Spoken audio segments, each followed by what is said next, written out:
I'm hearing Gary. Yes. His best man in the wedding. He tells me he's watching over Gary. Oh, okay. It was his best friend. Well, if it was his best man in the wedding, that would be the reason why. Yes. That's crazy.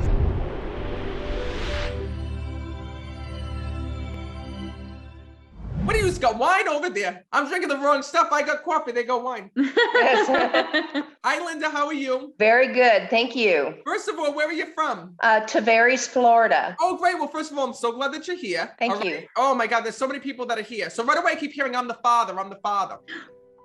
So your dad passed? My dad has passed. Her dad has passed. I think it's your father that's here, to be honest with you. Okay. Is this your daughter next to you? Yes. What's your name? I'm sorry. Sarah. Sarah, your father's here. Because when I'm connecting, he was standing right between the two of you when I'm connecting. All I kept hearing was, I'm the father, letting you know that he's stepping forward, that he's with you. He actually just said happy birthday. So whose birthday was it, or that just passed? Mine in October. Know what your dad's way of letting you know? He wants to let you know that he was there on the birthday, because your dad never forgot about that here in this world. Never. So please let her know, Matt, when she just celebrated her birthday, I was there and with her. And he's going like this, no, I was really there. I was really there. He goes, I was right with her. And he's bringing that through. And your dad tells me, he goes, Matt, can you tell her that she needs to stop missing me so much? Your dad tells me that you go through his pictures all the time and you look back on pictures of him and it's still so emotional for you thinking about your dad. Do you understand that? He knows, by the way, that you kept some clothes of his. He talks about some items of clothes that you kept here in this world. So you have his shirts? Yes. Know it's your dad's way of bringing that up. And he says to me, I want to let you know, he goes, that you will always be my little girl. He says, and even though I had died, he goes, doesn't mean that I don't get to come in and check up on you. He goes, I'm here and I'm with you every single day. But the one thing that your dad wants to let you know is you're still upset over his passing, because there were warning signs with his health.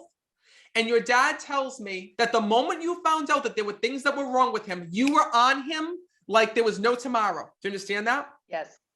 And your father's telling me that you made him change his whole way of life. Like you made him watch what he was eating, what was going on with him. You tried to get him to, go to the doctors more and to take his medication and to do all these things. Yes.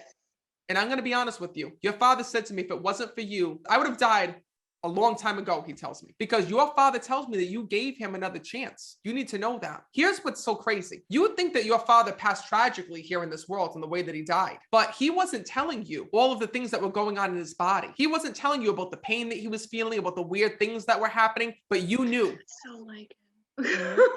Yes, that's so like him. But you understood this. Listen, we all have intuition, and your dad tells me that you knew things were wrong with him.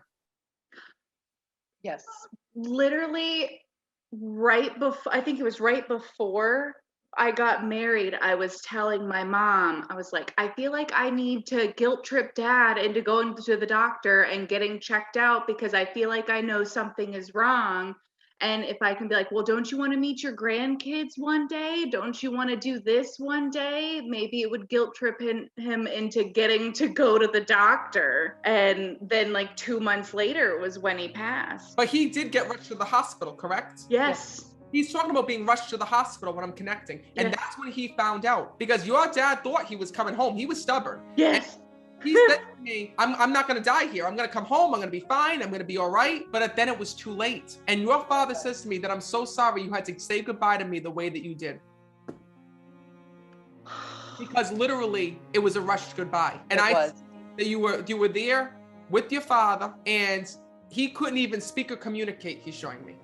Correct. Your father says to me, I should have never, ever let that be my last vision that you had of me. Yes. He says to me, this is his way of coming through and acknowledging from the other side that he does not want you to think of him like that. He says, I want you to think of me back with my pot belly, he's showing me. He says, because he's got this pot belly that's here.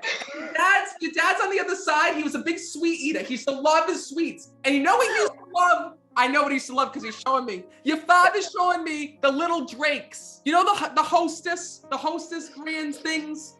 Yes. How do you work with that? Like the little Debbies, the little Drakes, Little those cupcakes. Yep. And he goes to me, Matt, he goes, I didn't want anyone to know how bad I was. I used to hide these, he's saying to me. Yes. He goes, but know that in heaven, he goes, I'm right back to the way I was, he says to me.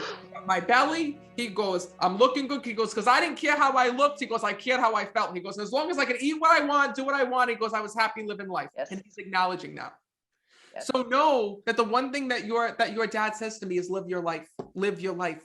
And I'm going to tell you why, all right? And you're going to get mad at me for saying this, but it's not for me, it's your father, and he knows you. Your father says to me that your husband is a really great guy. And he's telling me that there's been some issues between you and between him. Is that correct? Yeah.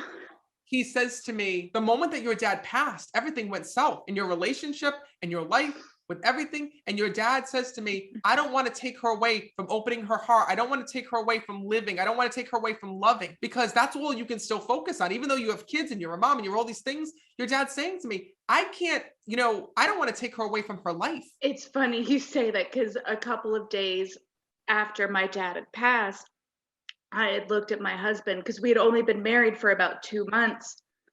And I told him, I was like, don't take offense to what I'm about to say. I said, but this partially makes me want to just get divorced, so you don't have to ever worry about this, and you don't ever have to feel like this if something like this happens to me.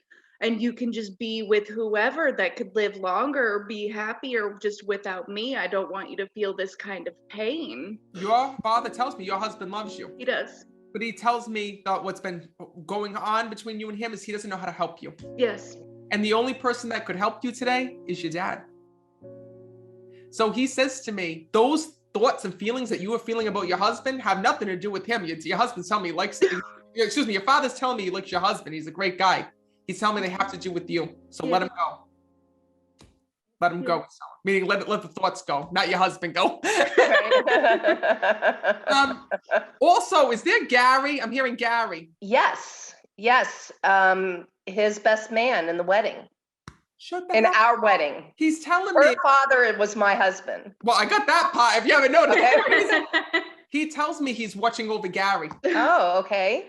It was his best friend. Well, if it was his best man in the wedding, that would be the reason why. Yes. That's crazy. Did that just give you the chills? That's insane. Yes. So no, it's his way of acknowledging that. And also, I just want to let you know that your husband just leaned down and kissed you as well. Oh. He says to me, I don't want you to think it's all about her. He goes, I love you as well. He says, but your daughter needed to hear this today. Oh. Yes. And this is my way of just validating, he says, that I am there and with you. I'm always watching over you, and I am safe and at peace. I know he is. All right. I really hope that this helped you today. It's a good start to a Christmas present for sure.